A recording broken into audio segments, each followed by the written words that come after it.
Glad to see everyone here on the first of what we hope will be an annual event in the greater New Haven area to support our high school students and the future of our community across the country on college campuses and beyond. So I want to tell you about Ken Marcus, about whom we're very honored to have here. Ken began his career, his law career, as a litigation partner dealing with complex commercial and constitutional litigation. Moving into the public sector, he served as staff director for the U.S. Commission on Civil Rights, where he was delegated the authority of Assistant Secretary of Education for Civil Rights and Assistant Secretary of Housing and Urban Development for Fair Housing and Equal Opportunity. He is an award-winning author. The name of his book, Jewish Identity and Civil Rights in America. And he publishes frequently in academic journals and popular venues as well. Commentary, Christian Science Monitor. He was associate editor for the Journal for the Study of Anti-Semitism and vice president of the International Association for the Study of Anti-Semitism. He held the Lilly and Nathan Ackerman Chair in Equality and Justice in America at the City University of New York, the Baruch College of Public Affairs. And, last but not least, he was the chair of the Scholars for Peace in the Middle East Legal Task Force. For all of this, we can say Dayenu. But then, in 2011, Ken Marcus founded the Louis D. Brandeis Center for Human Rights Under Law. Its unique mission is to combat the resurgence of anti-Semitism in higher education. Currently, he is president and general counsel of the center. We are fortunate and we are grateful to have him here today to discuss the center's work and vision for fighting anti-Semitism and anti-Israelism on North American university campuses. Please join me in welcoming, in a moment, because there's a slight hold up here, but in a moment we'll be welcoming this champion of American civil liberties and a true leader for our times in Jewish advocacy, Kenneth Marcus.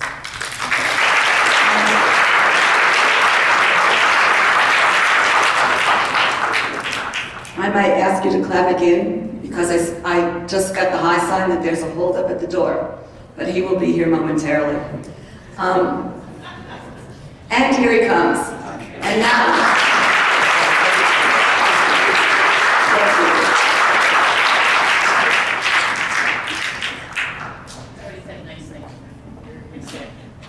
please. Again, Ken Marcus, a true leader for our times in Jewish advocacy.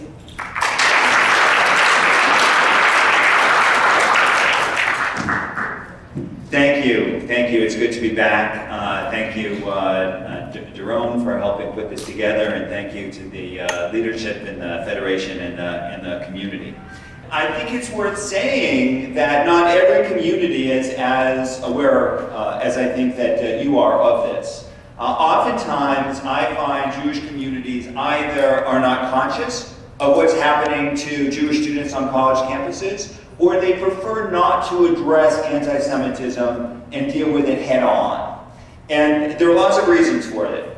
Sometimes Jewish leaders would prefer to have a positive message and a positive position, and that's often a good thing. But they'll say, we don't necessarily want to dwell on some of these problems. Or I will find Jewish audiences who will say sometimes, okay, you want to talk about anti-Semitism, that's fine. But you'll also be talking about racism and sexual orientation, right? I've heard that many times, not quite as often in the last year or so. But I hear from Jewish communities who want to know, okay, so if we're going to talk about issues affecting Jews, can we also put that in the broader context? What is happening to members of other minority groups? And I'll tell you that is an important question. And my hope is that all of us who are fighting anti-Semitism are also fighting racism and sexism and other forms of discrimination. At the same time, I will tell you that in my talks over the years on anti-Black racism to predominantly African-American groups, I was never told why so much about Black people. I spoke in Indian country on issues facing Native Americans and was never told, now, wait a minute, why just us? Why not other groups? And yet, for whatever reason, the Jewish community sometimes says, well, let's not just talk about us. And I think that there's a positive to that, because I think that many Jewish communities want to know, how can we take the experience of persecution that we have and apply it to others? And that's very healthy. But there's also sometimes a certain amount of denial. We don't necessarily want to deal with our problems or to think that anti-Semitism is or could be a 21st century problem, and prefer to think that when we talk about anti-Semitism, it's either a part of our history or a motivation to talk about other issues, but not something for us here and now. And I'll tell you, I sympathize with that. I sympathize with that because I never dreamt in my worst nightmares that I would spend much of my career focused on anti-Semitism. It seemed to me in the 80s and in the 90s that the worst civil rights issues facing America had nothing to do with anti-Semitism, except by way of comparison or analogy. And that one certainly couldn't spend years focused on contemporary anti-Semitism. And so it is with some consternation that I have in recent years been focused largely on anti-Semitism, because there are problems affecting our community that are sufficiently distinctive that they deserve a specific response. Not to say worse than what some other communities have, but sufficiently dangerous and unusual that they deserve to be dealt with straight on. And I'm glad that in this community you're focusing on that as well. I mean, that's to talk about in particular problems facing students in university. Are there some students here from either high school or college? Some? Yeah? Good. Okay. I'm very pleased with that. So I'm going to talk about some of the problems that are affecting Jewish students in American colleges and universities. Because I want to be specific. I want to be bold. I want to give it unvarnished. But I also don't want to be alarmist. This is a great time to be a college student in America. It is a great time to be a Jewish college student in America. There is every reason why you should be able, in your time in the university, to have an excellent experience. There were periods of American history where Jewish students were not admitted, or were admitted subject to actual or informal quotas. There were times when there were specific forms of university-wide discrimination against Jews, where Jews were not permitted to live in certain forms of certain dormitories, for instance. There were universities that did not hire Jewish faculty, or that limited the numbers of Jewish faculty. We now have on many on many university campuses, including some of the best in the United States, we have thriving Jewish communities. We have many Jewish professors. We have Jewish college presidents on campuses that had strict quotas just a few generations ago. Often universities have strong Jewish communities with Hillels, with Chabads, with, in some cases, kosher food options. Moreover, if you poll people at universities about their attitudes to religious groups, what you will find among professors and among students is that attitudes towards Jews are generally fairly good. You will not find the level of negative attitudes towards Jewish students in American campuses that you would find on European campuses, nor will you find the same level of prejudice against Jewish students that you will find against some other groups of students. Okay? So, it's in that context, and I say this to you so that you will know not to be scared, and so that you will know that if you are ready to embark on a college experience, that there is every possibility that it will be as good an experience as what you put into it. Okay? Now, I hope you're not all ready to leave because you're like, what did we come here for, right? He just talked himself out of the topic. The problem isn't that 50, 60, 70, 80% of American professors or college students are anti-Semites. The number of people on college campuses who have strongly negative attitudes towards Jews is fairly small. The problem is that those small numbers of people are not only disproportionately influential, but they're extremely active. And so what you're finding is, even on campuses where there are many people who have positive attitudes towards Jews, you will find a significant number of incidents, because it's a small number of people who are doing lots of bad things that you have to look out for. Now, I would have said, I believe that when I was in college in the 1980s, it was possible to find incidents of anti-Semitism on my campus, but far fewer than 10 years beforehand, far fewer than 20 years beforehand, far fewer than 30 years beforehand. There was a half century following World War II when we were making strong, steady progress against anti-Semitism on college campuses, just as we were making strong, steady progress against other forms of hate and bias. The problem is that that progress is no longer happening. It is no longer possible to look back and say that we have improved today versus 10 or 15 years ago. And in fact, if anything, the last few years have been problematic on many college campuses. It's hard to get good data on exactly how many incidents, but it is clearly no longer true that we're moving in the right direction. And I believe that if we look back 20 years from now, there are two possible ways that we can look at it.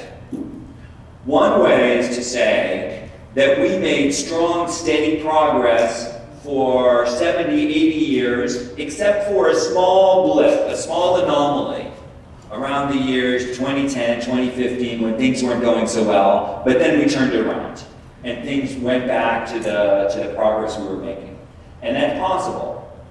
The other possibility is that we will say that after World War II, people were shocked at the inhumanity that people were capable of, and there was a period of time when we as a civilization were inoculated against the horrors of anti-Semitism, but that didn't last. It wore off.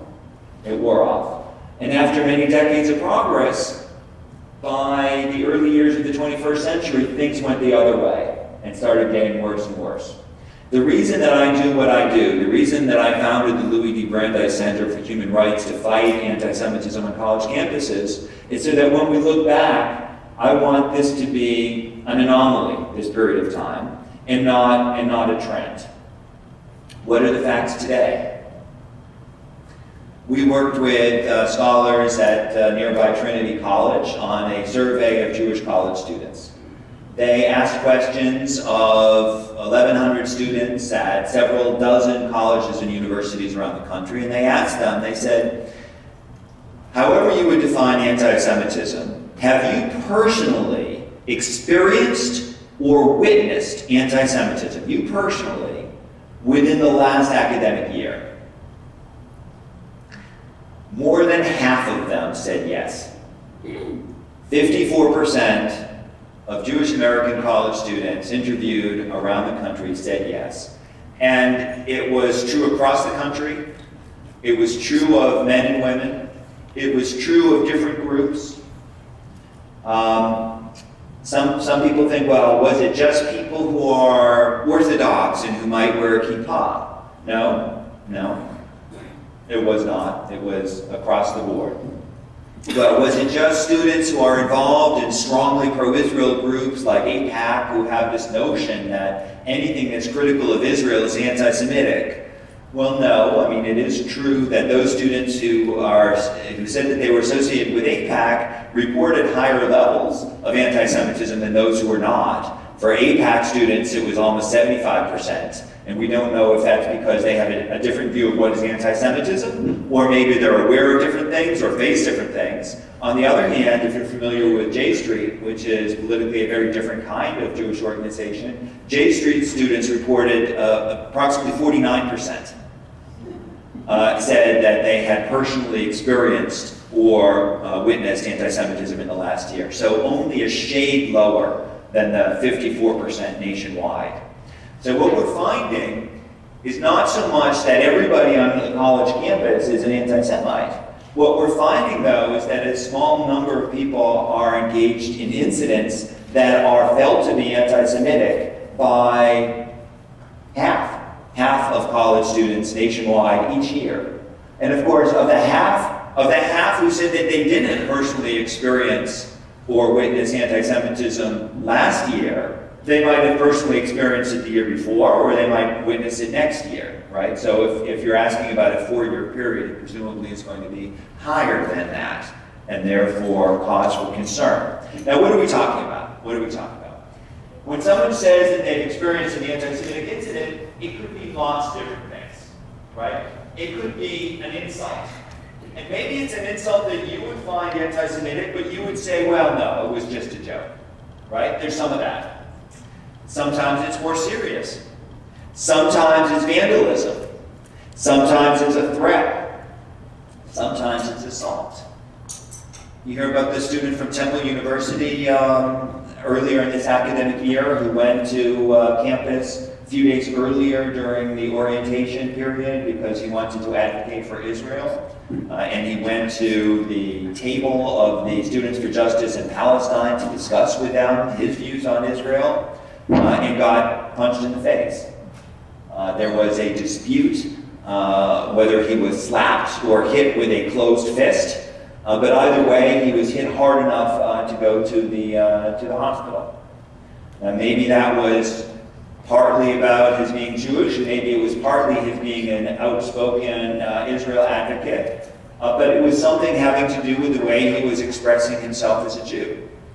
Just within the last couple of months at another university in the Northeast, there was a student who heard others on his bus who were saying things like, well, I won't use the exact words, but he was yelling about Jews and using obscene words to describe Jewish people. And his family have said that I could mention the situation, but we're not going into the details today. This young man stood up and he said to the other student, "Now you should be careful about what you say about Jewish people." And then the anti-Semite, the one who was saying these obscene things about Jews, hauled off and punched him in the face so hard that he broke his nose in 2 places. So when we talk about these anti-Semitic incidents that are experienced by 54% of Jewish students, again, sometimes it's a joke, sometimes it might be a lecture, sometimes it might be a swastika painted on a dormitory door or a wall of a fraternity, but sometimes it's a punch in the face as well. Where is this coming from? Where is this coming from? Well, some of it has always been here, right? I mean, there's really been no time where we've been able to say that there's no anti-Semitism. So some of it's always been here. And we still have the residual of the old-fashioned, Christian-inspired, anti-Semitic defamations and stereotypes about the Jews as greedy, conspiratorial, criminal, controlling the world, having a big lobby, etc., etc. Some of that is there, and it's always been here and in any culture that's influenced by European Christianity. Some of it comes from Islam, and especially from radical Islam, which does have an influence, especially in the internet and in some sectors of higher education. Some of it is based specifically on the conflict between Israel and the Middle East.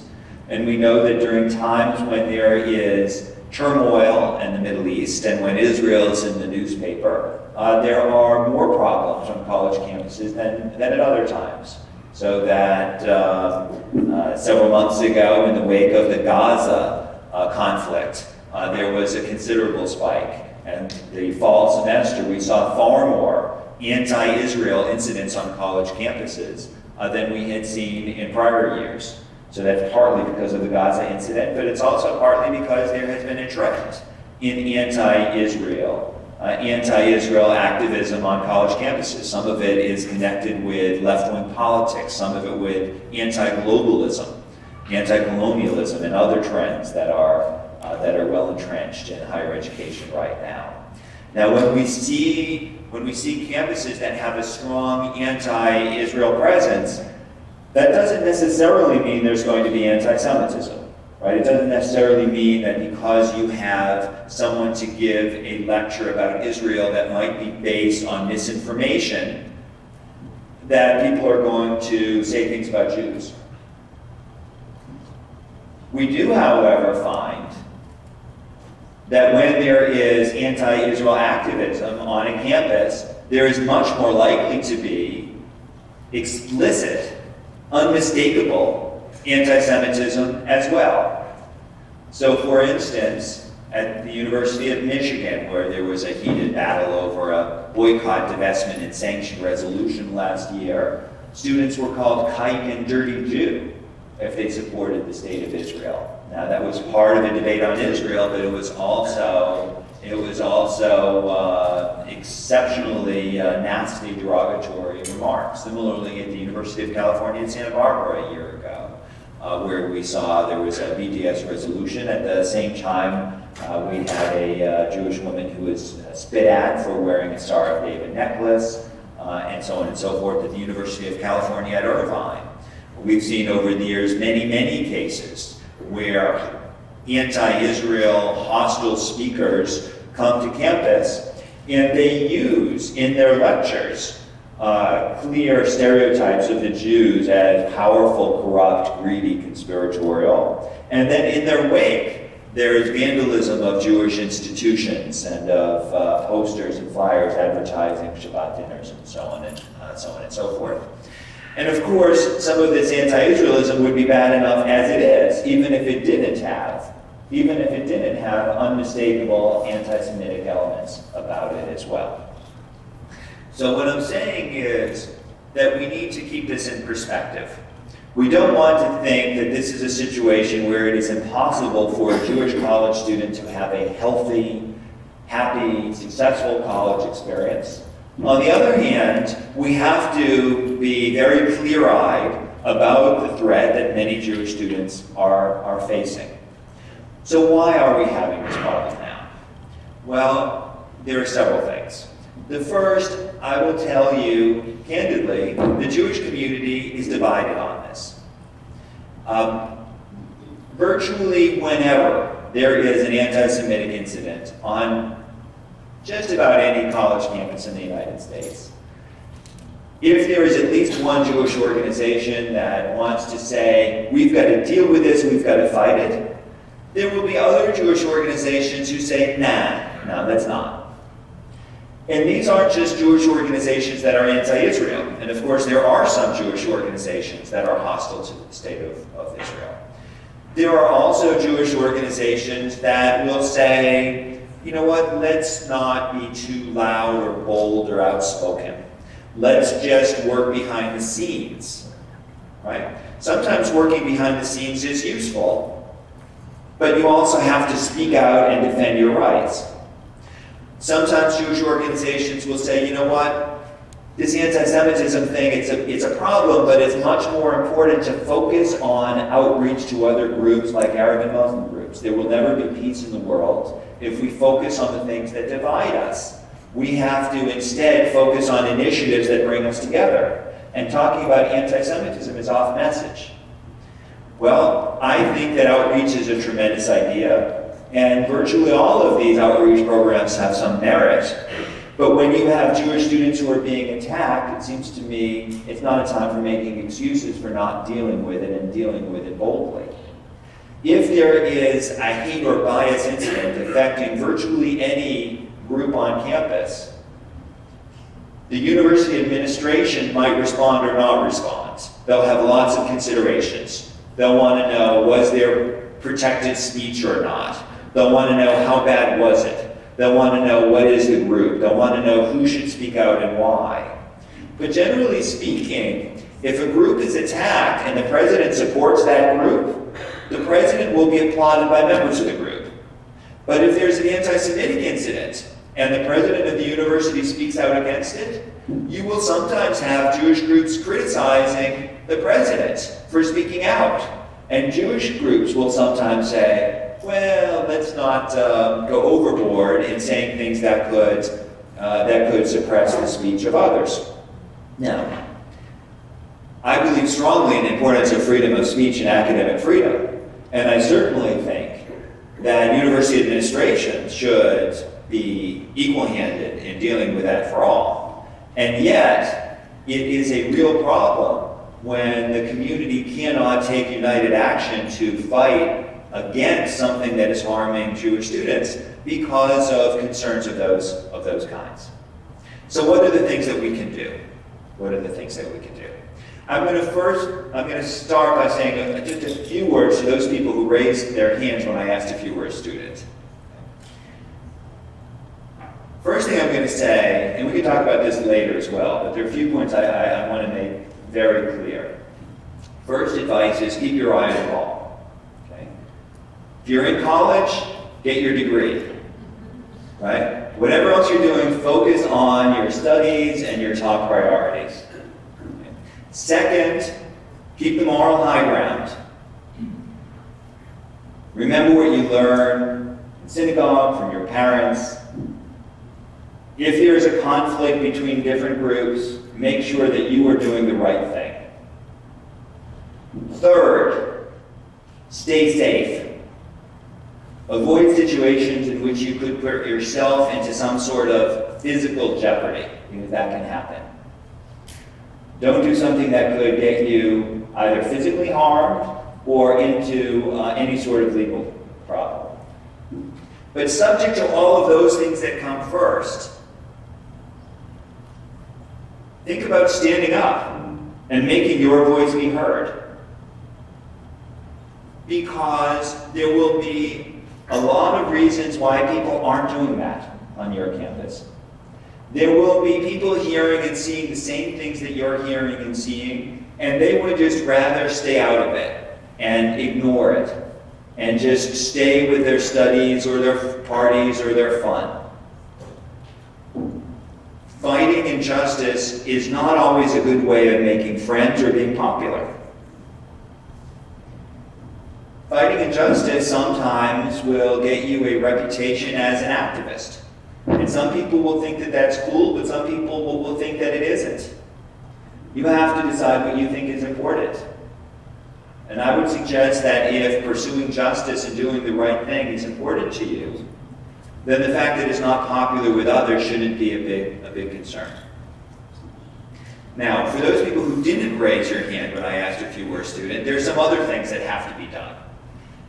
And I'm going to start with what we all need to do and what needs to be done. Well, I'll start with what universities have to be done, because some of you might be alumni, or you might be associated with university, or you might have an ability to be influential, even as a community member with colleges or universities. You might be faculty or staff or what have you. My message to university administrators is that we simply need to treat anti-Semitic hate and bias incidents with the same seriousness as any other kind of hate or bias. Not create special rules, not special rights, just respond with the same seriousness that you use if it's anti-black, anti-woman, anti-disabled, anti-anything else. But doing that requires a change in the culture. Because when something is anti-Semitic, it is often hard to identify and easy to deny. And there will be a chorus of voices saying either it's not a problem or it should be dealt with quietly. And that will especially be the case if the incident has something to do with the state of Israel. Now, if it has anything to do with the state of Israel, administrators will often say, well, that's political. Sometimes it is just political. Somebody says they don't like the new policy adopted by a coalition government or by Prime Minister Netanyahu. That might just be political. But there are times when people express hostility to Israel, either with speech or sometimes with actions, in a way that's not just political. And it has nothing to do with the way they respond to other countries. People familiar with the 3D test? Okay.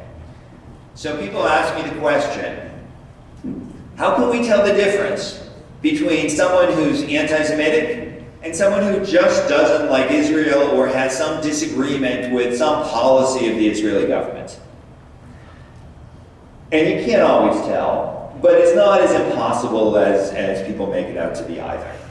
Natan Sharansky was perhaps the most famous of the so-called refuseniks, the Soviet dissidents who wanted to leave the Soviet Union. And he went on to become a member of the Israeli Knesset and a prominent Israeli politician. And he wrote a famous article on the 3D test. He said, just because someone is anti-Israel doesn't necessarily mean they're anti-Semitic, but they might be. And there are 3 things that you should keep in mind. Fortunately, they all begin with the letter D. First, he says, ask whether there are double standards. Someone wants to make a resolution boycotting only one country in the entire world, or divesting only one country in the world. And that country isn't Syria, it's not Saudi Arabia, it's not China, it's not one of the countries that is clearly violating more human rights than anybody. It's Israel. You have to ask, are different standards being used against the Jewish state than are being used against any other country in the world? And if there are double standards being used, you have to ask why. Maybe it's not just political. Second question is demonization. Demonization. So it's one thing to criticize the state of Israel in the same sorts of terms that you might use to criticize an American political party or another country. But sometimes people who hate Israel go far beyond that. They don't just criticize. They don't just strongly criticize. They treat Israel as if it were somehow demonic. There will be cartoons of Israeli leaders with horns on them. There will be Twitter hashtags, like one that was recently trending, called Satanyahu. There will be various ways in which Israel is treated as if it were sublimely powerful, with superhuman characteristics, as if the Jewish community and the so-called Israel lobby has immense, uncontrollable powers. According to the Hamas charter, Jews are responsible for all of the wars in the world. That also comes from the protocols of the elders of Zion. If you think that one tiny group is responsible for all of the evils in the world, then you must think that that small group is something other than human. When people speak that way of Israel, it's really the same way that they've been speaking of Jews for thousands of years, as if Jews were somehow demonic as well. The third is delegitimization. It's one thing to simply criticize the Likud or the coalition or the state of Israel, as you might criticize any other government. It's very different to suggest that Israel alone among all of the countries in the world is not a legitimate nation and should not be considered legitimate, just as people one day said that Jewry, are not a legitimate religion, that Jewishness is something else. If people are treating the so-called Zionist entity as something not even to be referred to as a state, and suggesting that Jews do not have a legitimate claim to nationhood, again, according to Netanyahu, that might be, according to Natan Sharansky, that might be something other than just political. Now, one of the important things about Sharansky's 3D test is that it's been influential, and it provides essentially the backbone, the core of the very important definition that has been adopted by the U.S. Department of State. which follows these same principles. The State Department, for the last few years, has very boldly identified as anti-Semitic incidents that follow these 3 Ds. And they elaborate more, and they have examples that they mostly take from the European Union's whole definition. So this is very important that the State Department does it. But the State Department applies this, I mean, fortunately, to almost every country in the world. If there's an anti-Israel incident almost anywhere in the world, the State Department will apply this definition. But there's one country where the United States government doesn't use that definition. Can you think of what country that would be? In the United States, that's right.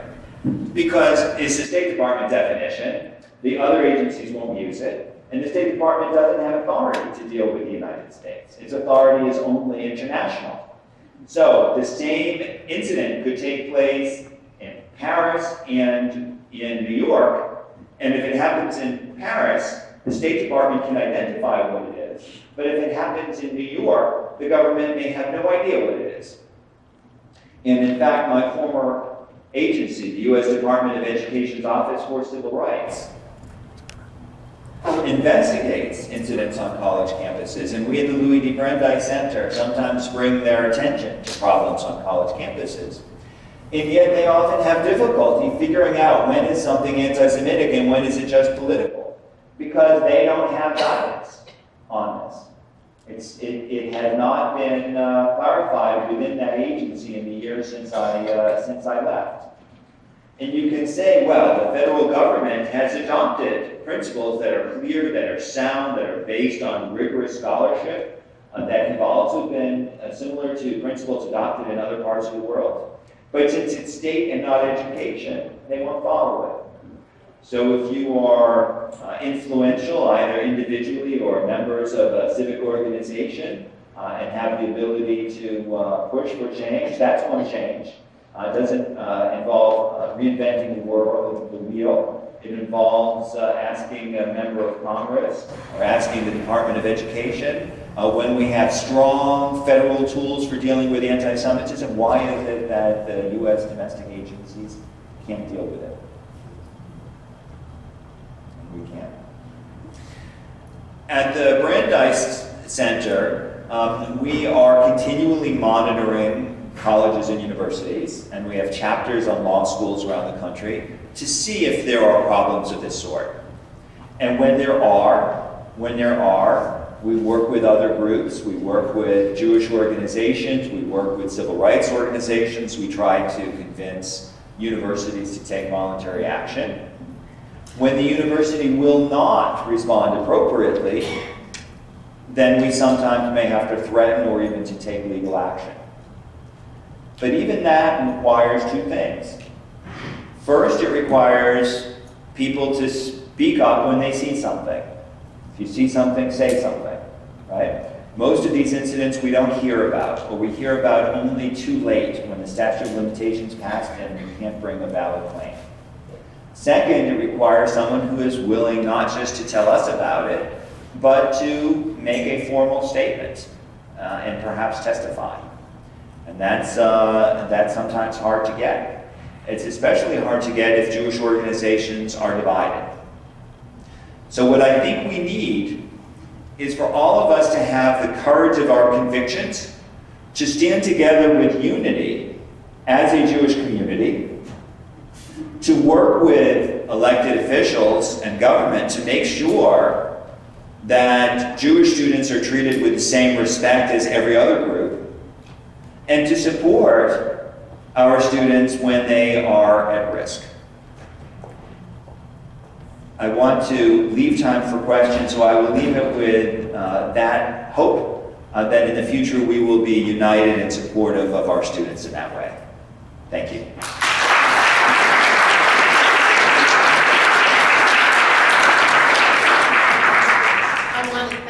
Marcus so much for presenting us with his sense of what's happening in the United States today, particularly on college campuses. And before the young people who are in the audience leave, I do want to give them the opportunity, because they're going to go in the next room for another session at 3 o'clock, active session with food, guys. I just want to mention that. I want to particularly, before I ask you to be thinking of a question for Mr. Marcus, I want to recognize both Josh Cohn and Tyler Pepe for being here from BBYO, and thank you, gentlemen, very, very much. I also want to take the opportunity to recognize the fact that Yukon Hillel is here today, and I see Josh Boyer in the back.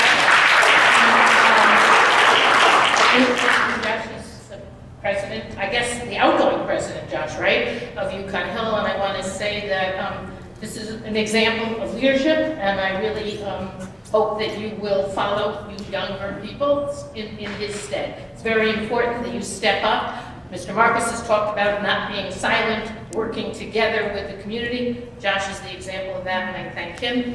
And I do want to mention that we have in the room Rabbi Rona Shapiro. Rona, thank you.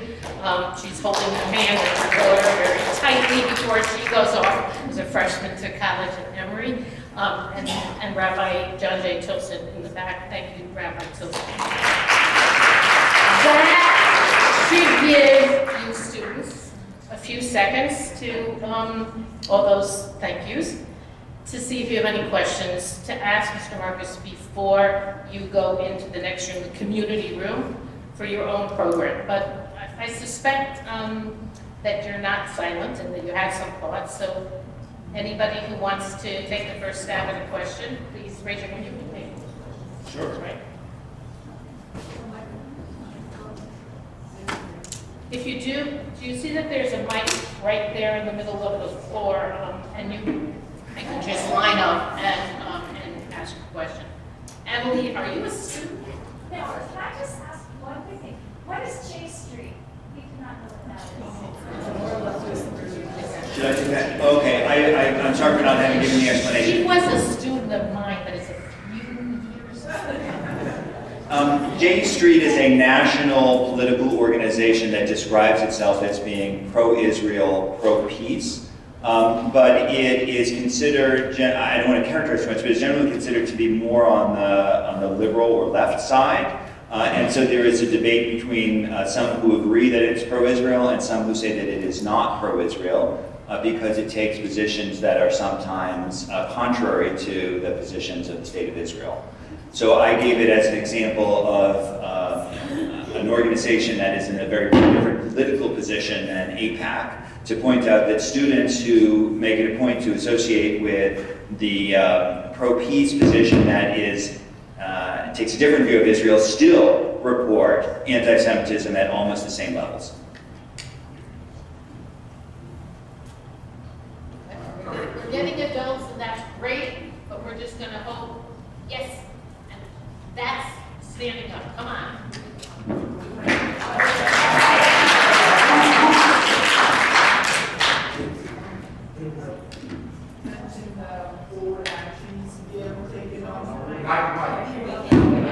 It's maybe low for you, yeah.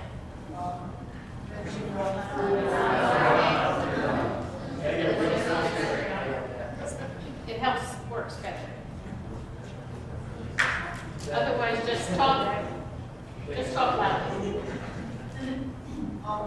Concerning bold action be taken up by the Jewish community, do you have any ideas what this bold action could be? Excellent question. The question is, when I say that there should be bold action, what should that action be? And that's a great question because different people have different things in mind. I certainly mean nonviolent action because I often get the question, well, why don't we just beat them up? And I certainly don't encourage that. It can be different sorts of things. It should certainly be concerted action by the Jewish community. I think when there are problems on a college campus, that the Jewish community should be speaking as one voice. Now, depending on what's happening, sometimes it can be phone calls, sometimes it can be letters, sometimes it requires protest, sometimes it should be, strong vocal protest, sometimes it may require litigation. Sometimes it might mean involving prosecutors, right? Sometimes it's criminal matters. Sometimes it might mean coming together and saying to university president, listen, we are alumni, we are contributors, we are donors to your university, we send our children to your university. What's happening on your campus is a hostile environment for Jewish students. We won't put up with it, you can't put up with it. Make changes or we will no longer support your university. We'll send our children elsewhere. We'll give our charitable contributions elsewhere. And we will find other universities to build up instead of yours. It could be something like that. Thank you.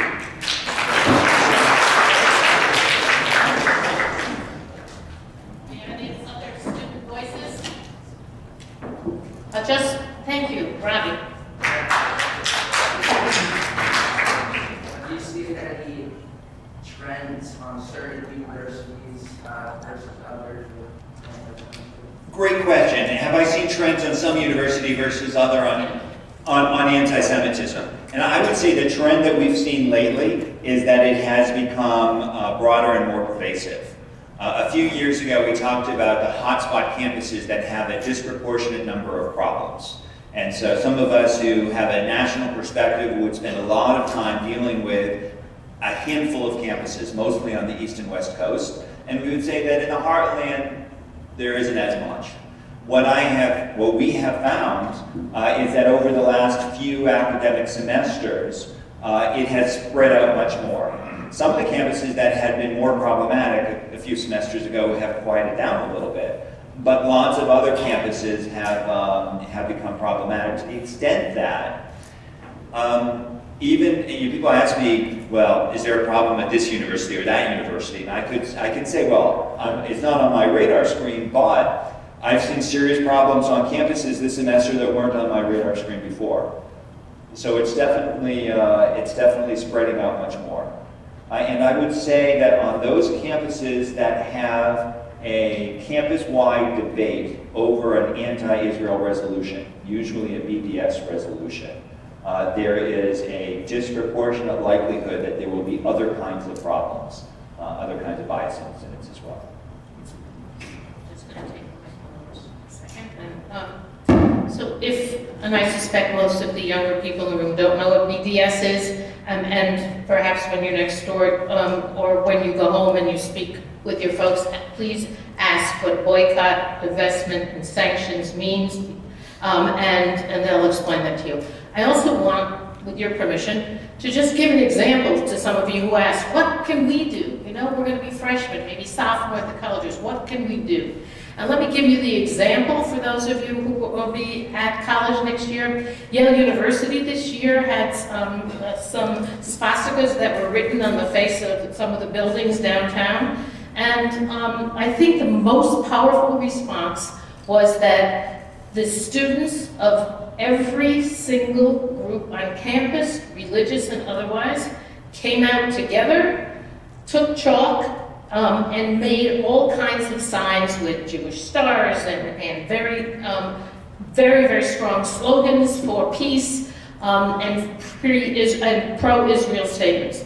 And they did that because they were able, through the student union and other groups, and through the Hillel, to access other groups who were willing to stand with them. So the 3 people who put up those swastikas were very much overwhelmed by 1,000 Yale students chalking Jewish stars and other prominently pro-Israel things. So think about who your friends are and who you're with, and don't forget, if something happens, to use your voice to get them to come with you.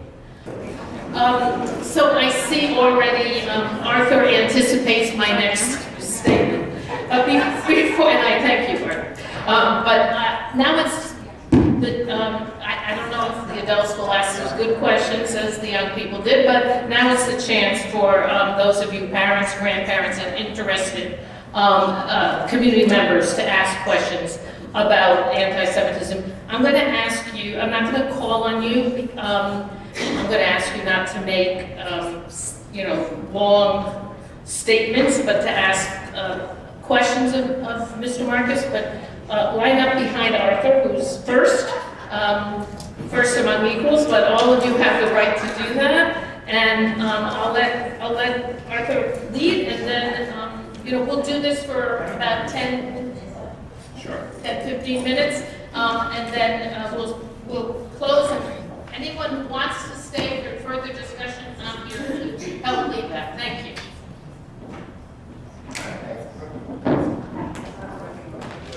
I don't know, Art, if it's on. Two quick questions. One, there's been a lot in press and internet about how the group Students for Justice in Palestine really has a concerted and organized effort on multiple campuses to make it very difficult for Jewish students and pro-Israel community to be vocal in any sense. And the question is, does this organization have legal grounds? Does it have foreign funding? And are there legal acts that can be taken to stifle that organization? And the second question has to do with what is the status of any legislation in Washington to make BDS action on campuses illegal? So I'll start with the second question, which is what is the status of legislation in Washington to make BDS illegal? There is already legislation on the books that prohibits anti-Israel boycotts, but it's really limited and it's based on the old Arab League boycott.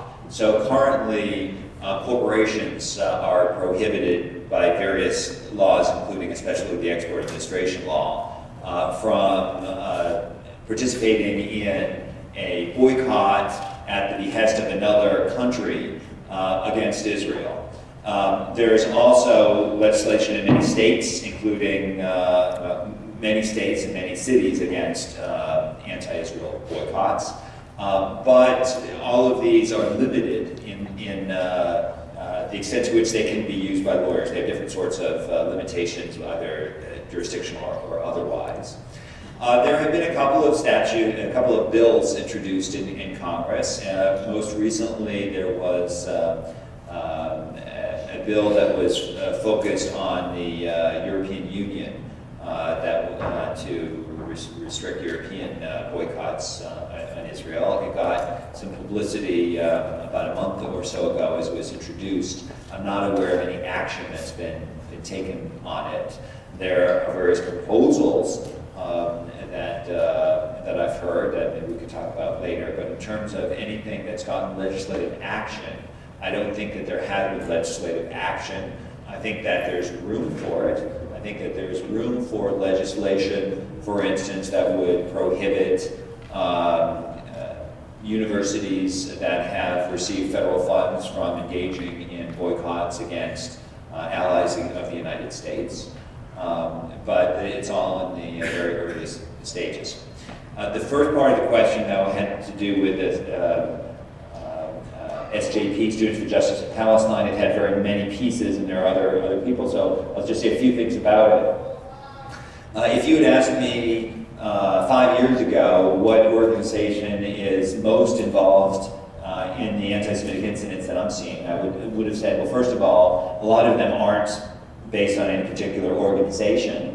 And if there is an organization, sometimes it's SJP, sometimes it's a Muslim Student Association, sometimes it doesn't really matter. Often it's a homegrown organization within the campus.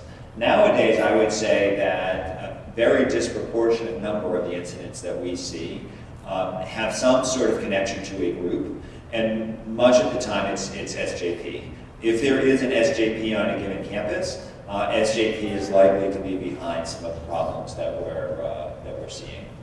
The legalities are kind of complicated because the relationships are sometimes murky between the groups on particular campuses that are called SJP and the national organization which puts on the national conference. So the extent to which you can refer to SJP as an organization as opposed to various clubs and colleges that have a connection is something that has to be developed. Can what they do be suppressed? Well, I think we have to start by saying some of what SJP does is legitimate political work, right? Occasionally they'll make statements against hate or bias that are actually correct. Sometimes they'll make statements that are incorrect. On some campuses, they'll be engaged in actual hate or bias. So when they're involved in hate or bias incidents, it can sometimes be suppressed, right? Much hate speech, people are sometimes surprised when I say this, but much hate speech on state university campuses is protected by the First Amendment, even though it's hate speech. So even if SJP on a particular campus is engaged in hate speech, that doesn't mean that it can necessarily be suppressed or that it would be a good idea to do so. Sometimes they have a right to engage in it under the First Amendment, as the Supreme Court's been interpreted.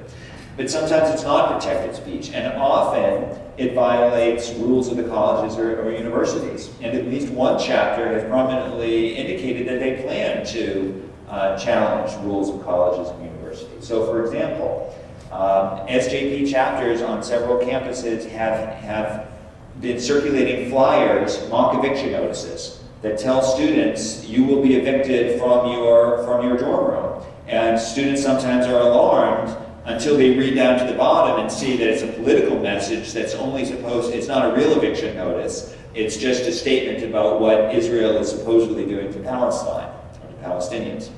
Well, those materials are sometimes shoved under dormitory room doors, as at NYU. That is a huge invasion of students' privacy and personal space and can be very intimidating. It is also a violation of school rules on virtually any university. And for the lawyers in the room, we call that a time, place, or manner restriction, which is to say universities, even if they're public universities, that can't usually restrict the content or viewpoint of speech, may restrict the ways that people speak, or the place or the times. Shoving something under a dorm room door is usually restricted.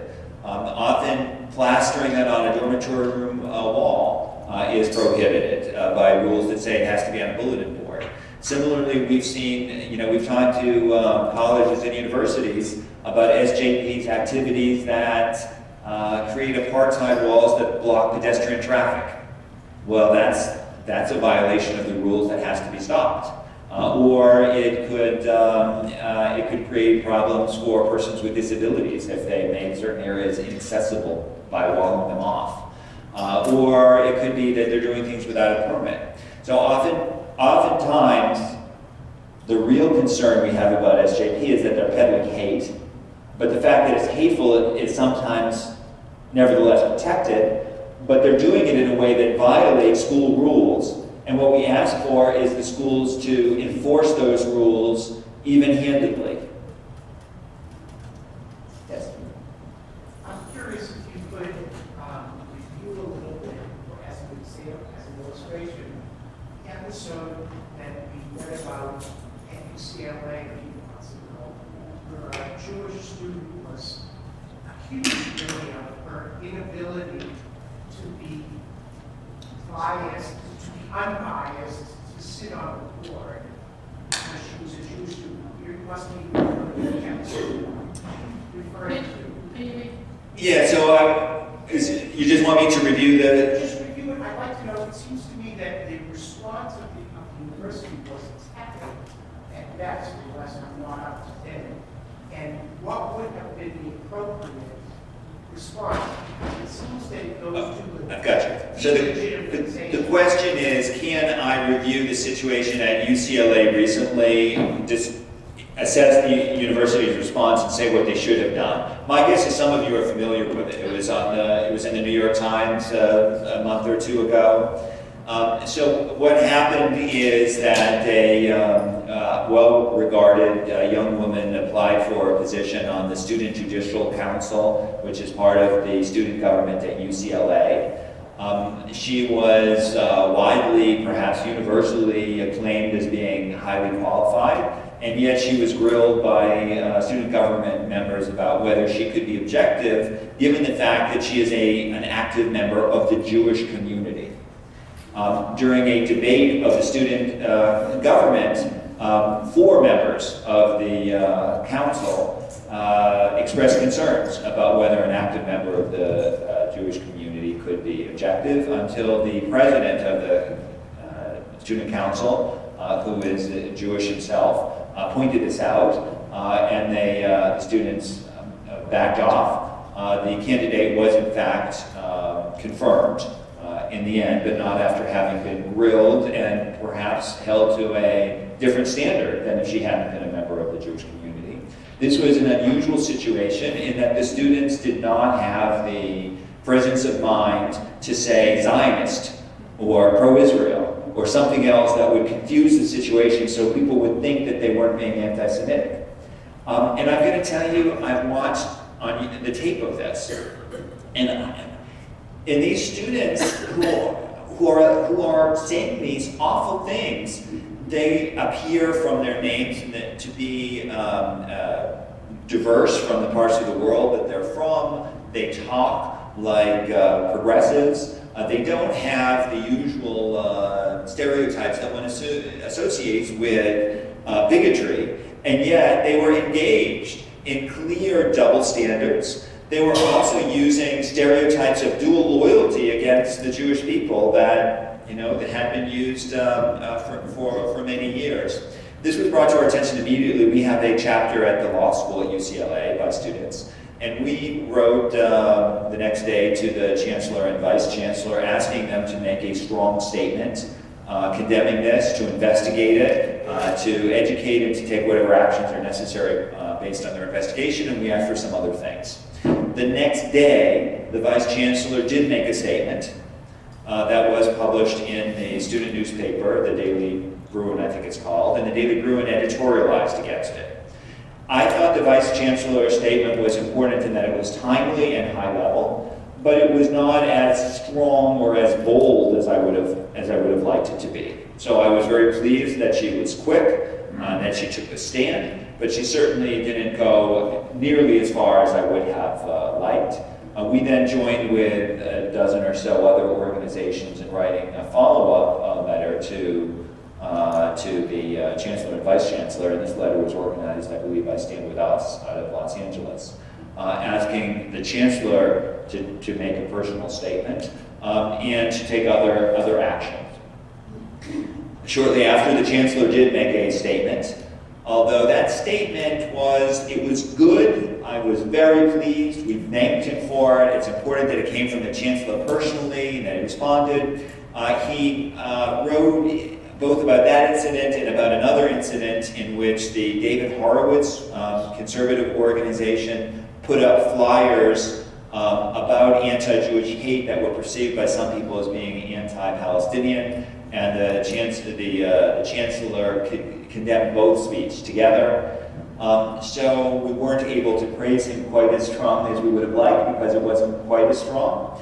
More importantly, the 4 students who had been engaged in doing this publicly apologized, and their apology was fairly strong. And then, best of all, while the administrators were okay, the student government did something that was phenomenal. They unanimously passed a resolution that proposed by the four wrongdoers, the 4 perpetrators, and unanimously passed a resolution condemning anti-Semitism. And that resolution was, up until that point, the best I'd ever seen by an American student government. It specifically referenced the State Department definition of anti-Semitism that I mentioned, and it used the 3D test and adopted it. So the students, I thought, did about as good a job making amends as they could have. I've met with senior officials at UCLA since then. They've talked about actions that they plan to take going forward. My concern is that it not just be a one-off situation, but that they realize that this is a sign of potential worse problems under the surface, and that they use orientation and training to deal with it, and that they be very specific. And we'll see, because as far as I'm concerned, this is something that they should be dealing with now, certainly as they prepare for the next semester and the next academic year. They are bringing people onto campus to do orientation and training. They seem to be, when I meet with them, they certainly appear to be earnest and sincere.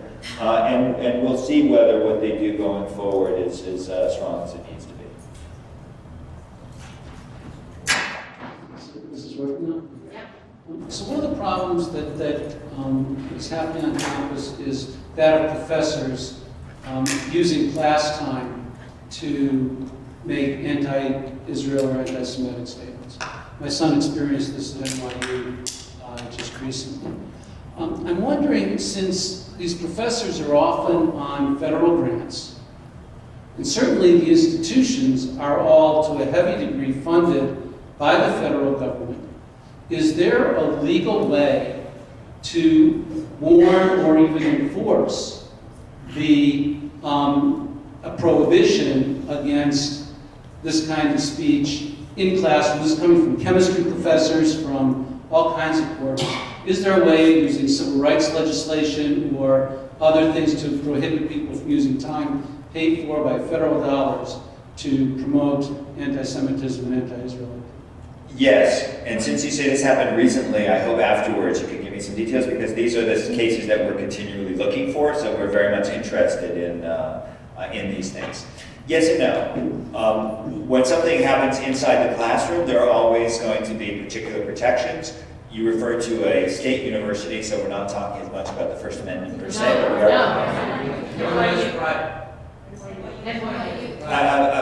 That's what I intend to say. Since we're talking about, I intend to say, since we're talking about a private institution, the First Amendment does not apply per se, but certainly the doctrine of academic freedom, and many private institutions through various mechanisms have adopted similar restrictions to the First Amendment.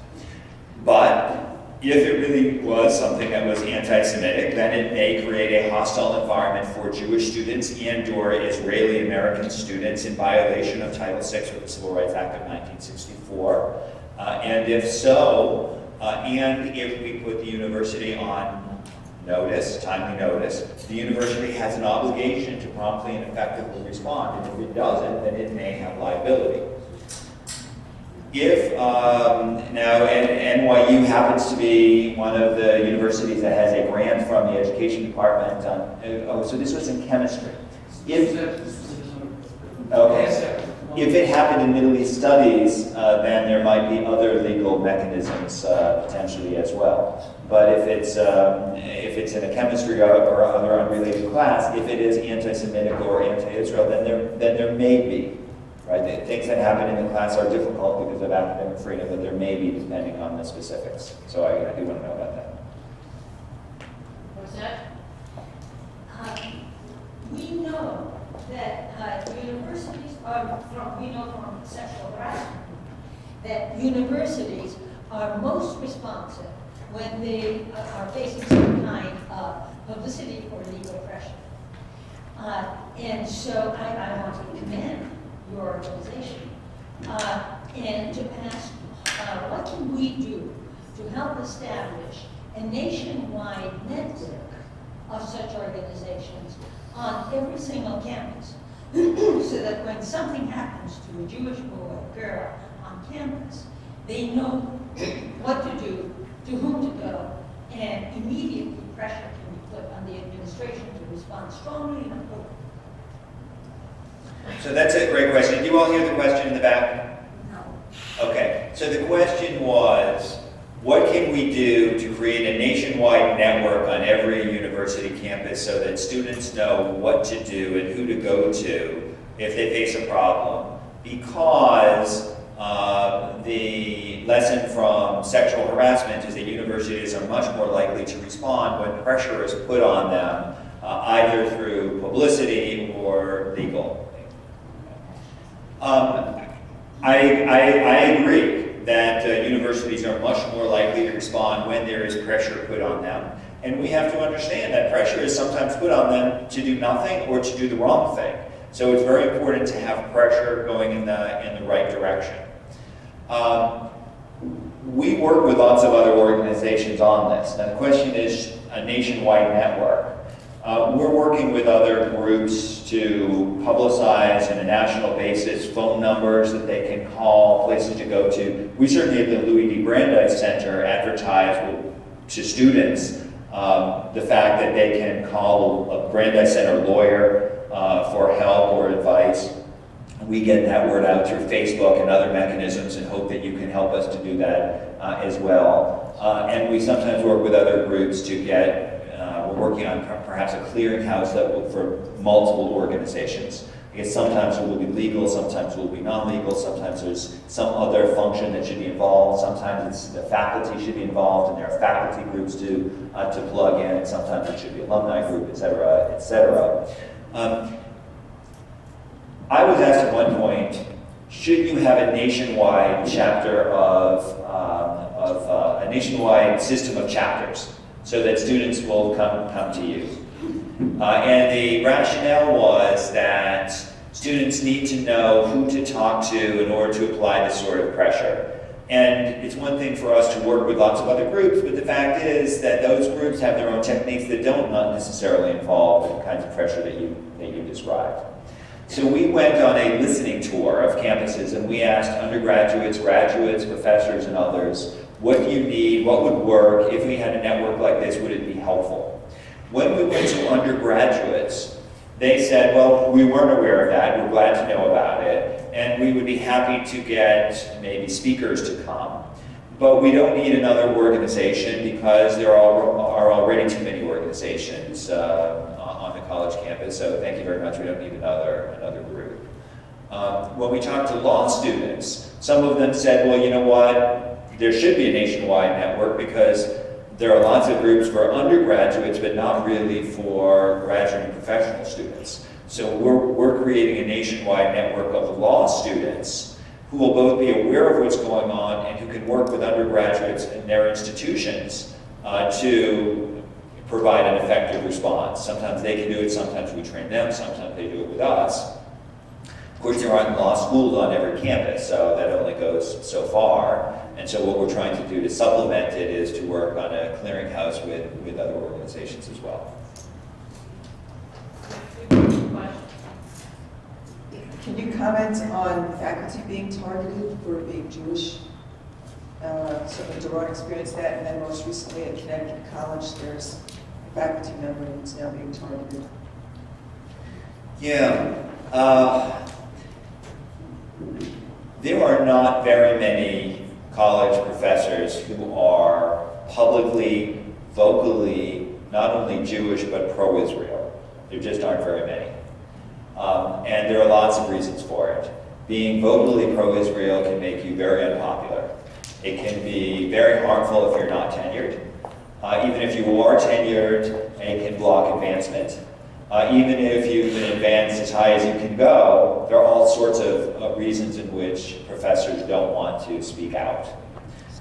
Beyond that, a few years ago, I was affiliated with the Institute for Jewish and Community Research, which did some interesting research asking questions of college professors.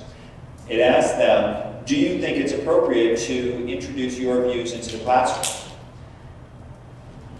Those professors who had negative views towards Israel very often said yes. Those professors who had positive views towards Israel invariably said no.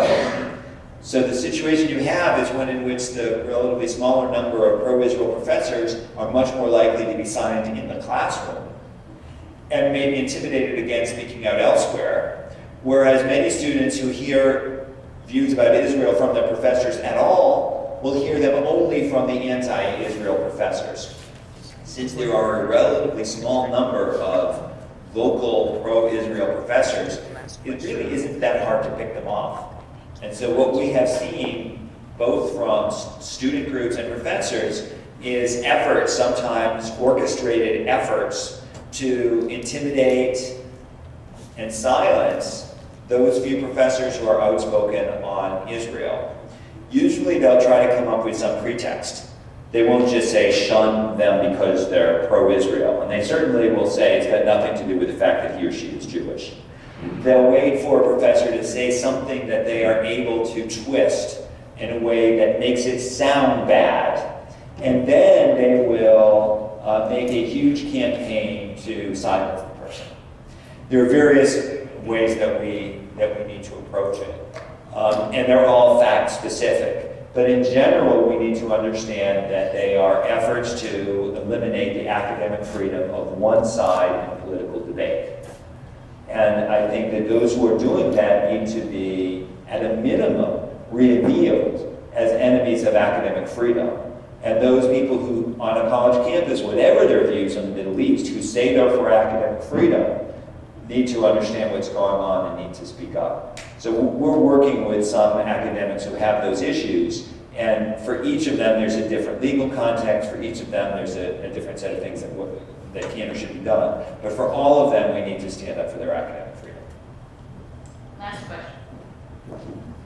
Hi, I wanted to share an incident that recently happened at my daughter's university, and I'd like to hear from you how you would have suggested that my daughter and her Jewish friends respond to this, as well as how you think the university should have responded to this.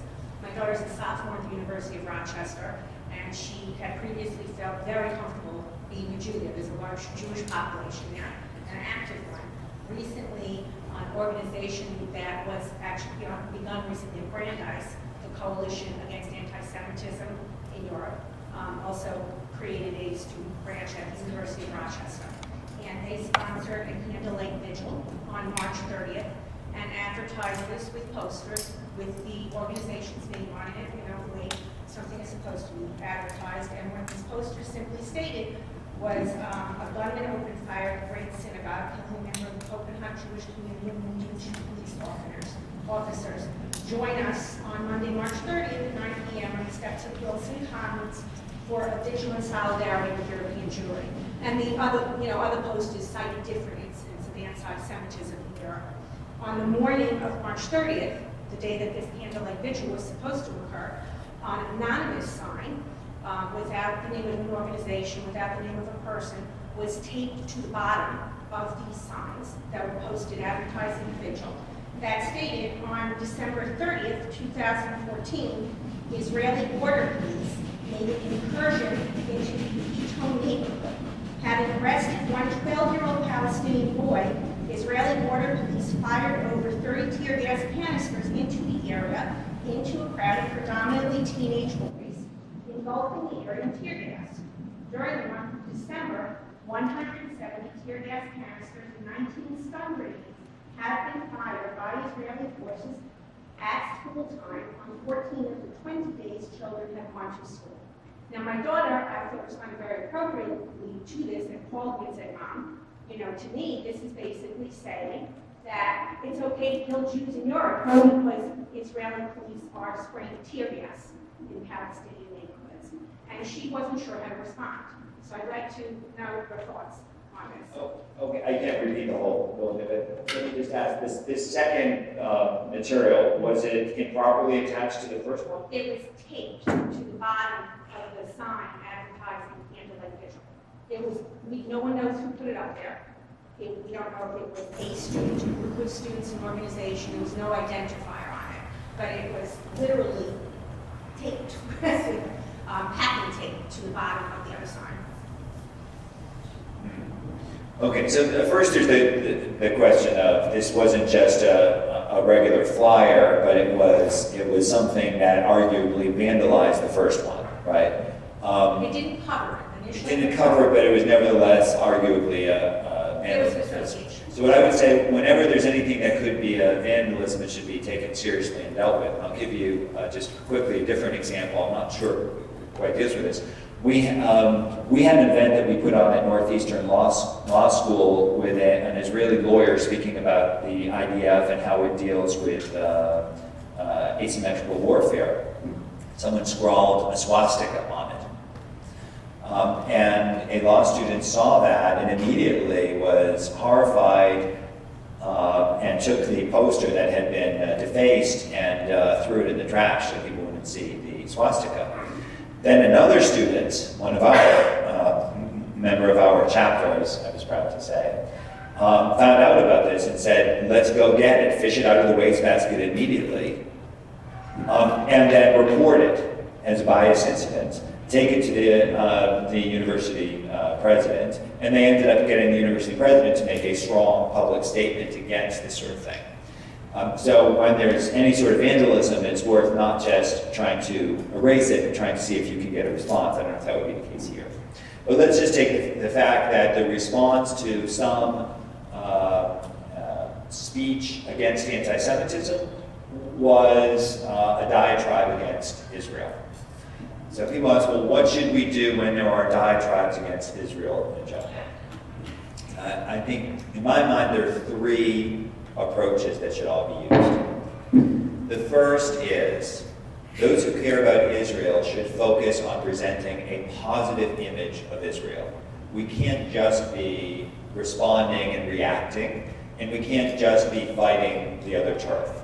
So if we care about Israel, regardless of what's happening that's negative, we should be thinking about the way that on our campuses and in our communities we can present the image that we want the community to have when they think about Israel, and it should be an image that's not just about conflict or battle. So that should always be number one. The second, when there is miseducation, misinformation about Israel, and that sounds like the example you're having, you can't just have a positive image, you have to respond to it, and you have to respond with true speech. So you have to think of what are the different ways in which one can present accurate information. So I think that it's useful to think about different ways in which either speakers or flyers or materials can creatively educate students and use this as an educational moment. But the third, beyond presenting a public positive face for Israel and beyond refuting misinformation, you have to address anti-Semitism when you see it. And here, this was not just a response to an Israeli flag, which would have been bad enough. This was a response to someone speaking out against anti-Semitism. So if the response to anti-Semitism is to say Israel did something bad, then what you have is a few different things going on. One thing is perhaps anti-Semitism denial. Sort of this notion that anti-Semitism shouldn't be treated with the same seriousness as everything else. The second is perhaps this implicit notion that Jews or Israelis deserve it. I mean, why else would you put that sort of flyer next to a statement about anti-Semitism in Israel, other than to say that when Jews are harmed, we should understand that Israel supposedly did something wrong. So I think here there needs to be not just correct information about Israel, but some way of educating the community to this bias incident that involves both anti-Semitism denial and also an inappropriate response to bias. My thoughts anyhow. Thank you. So, again, I want to thank you so much, not only for your expertise and your knowledge, but for being one of those people who actually speaks out, showing us what must be done, and working for our students and for the Jewish community. So it was very, very kind of you to speak, and not only to speak, but to answer questions with the fullness of your reply. And I want to thank you on behalf of the committee. I also want to just mention, because I inadvertently did not recognize Stephen Kostowitz, who is the USY advisor, who is here with a number of USYers today. I saw the USYers, but I didn't see Stephen, so I do want to say that. And I would be remiss if I did not remind some of you who may not be aware of it, that tomorrow evening, Herb Keenan, the diplomatic correspondent of the Jerusalem Post, will be speaking here at 7:30, and his topic will be Israel's 2015 elections. The country spoke, but what in the world did it say? So please join us if you can tomorrow evening. For those of you who have students here, they will be actually in the next room till, I think, a little after 4, maybe even 4:15. You're more than welcome to stay. We can talk individually. Others of you, I want to, again, just let you know that we thought this was a topic deserving of your attention, and we couldn't have had a better speaker on it. So thank you.